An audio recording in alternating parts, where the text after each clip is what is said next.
All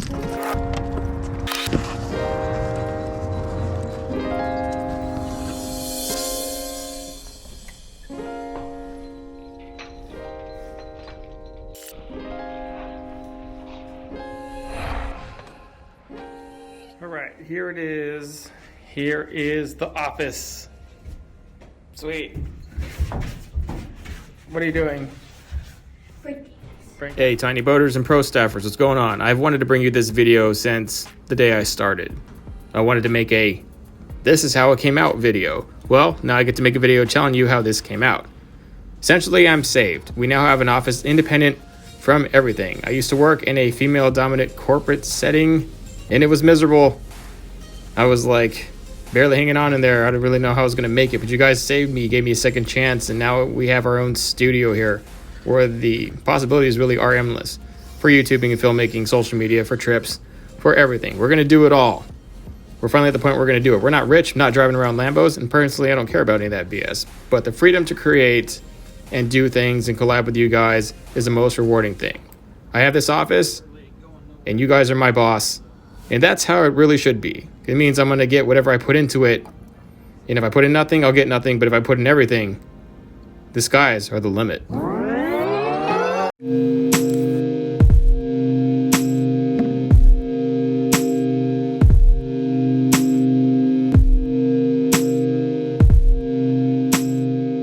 Hey guys, what's going on? It's a year later. I get to do this video. I kind of released the I quit my full-time job to become a YouTuber thing. I released that a little late, but I really, last March, and then really now, in April, I fully launched it. But it's a year now, and here we are, just hanging out. You know, my crew just took off to go and fish more lakes down towards Texas, and I'm here filming this with you guys. I don't know how to like say all this without sounding terribly corny, but I just really want to thank you guys from the depths of my soul. Like, it's, you guys, I think maybe in many ways saved my life. You are who I want to work for. You're going to work for somebody no matter who it is, even if you're your own boss. But I absolutely have had the best time of my life working for you guys. It is the best thing. When I quit my job, I was right at my wit's end. Like, I really absolutely couldn't stand it. I was overworked and underpaid to the max in my profession before I quit. At the very last of my profession, I had worked in hospice. Now, something that we don't really think about, and maybe you don't want to hear now, but we're going to talk about it briefly, is, death. Like, nobody wants to talk about that, or even think about it. You're told, do your best, grind this, do this for X amount of years, 20 years, however long, that way you'll have a retirement and a pension. And what I did was I saw people at the end of the very last act of living who have done all that, who put their time in, who've met their retirements, who are trying to enjoy their lives.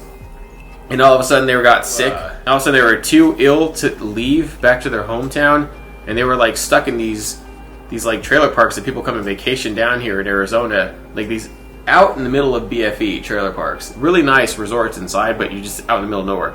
Your family can't stay out there, so they come and visit, but they eventually have their own lives. They go back to their home states, back to Minnesota, back to Oregon, Washington, wherever it is that they transition from to enjoy the winter here, because we have nice winters.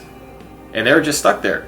And their closest friends were their neighbors in the trailer park, or us, the hospice team. And so I was just thinking, grind all that time, go through all this misery, get overworked and underpaid, working for somebody else. In the end, that just might be how I go out. It was the most miserable. You had to face it. You had to think about it. You had to kind of see how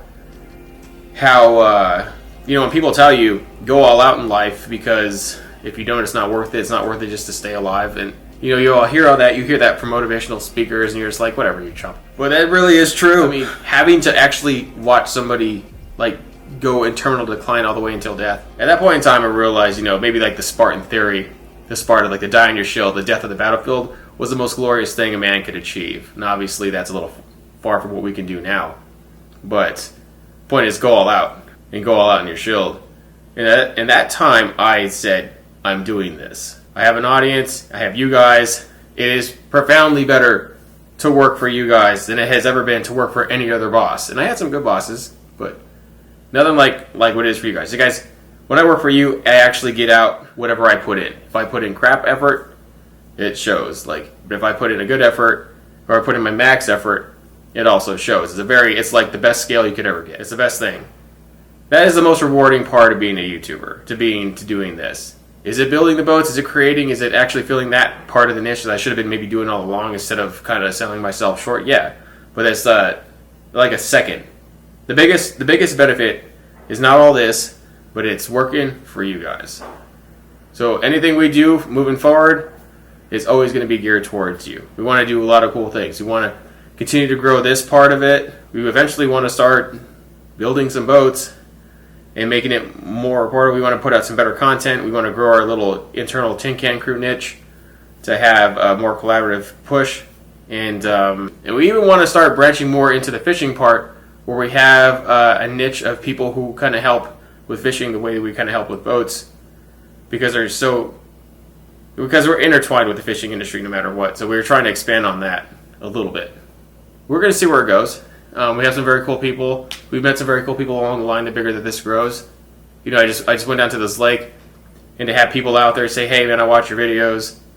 They helped me to where I got, like, to watch those kids, those high school kids, go out there in that 14-foot John boat with their little DIY deck, their DIY subfloor, their DIY live well, and they went and they beat those other 29 boats, beat them out.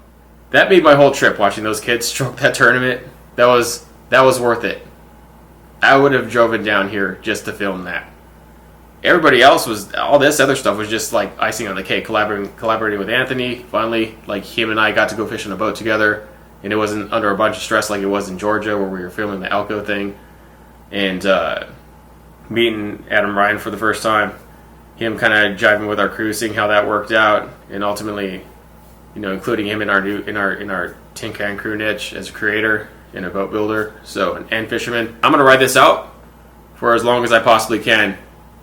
I'm going to go out on my shield for this. This is how it's going to be. I'm going to try and reach incredible feats. I got a million ideas in my head that I can now make come into fruition and actually apply and develop because of you guys. And so I want to just maximize on all of that. Anything you guys want, we'll do. You guys want the duck boat? We're going to do the duck boat. You guys want the flat skiff? We're going to do one. Obviously, we're doing the John Yak. We're going to make an elite level 16-footer that's going to replace that bass tracker.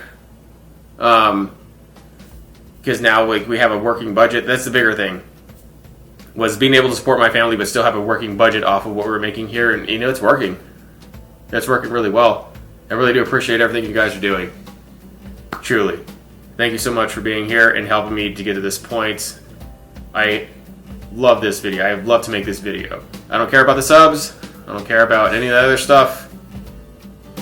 Just whatever you guys want, let me know.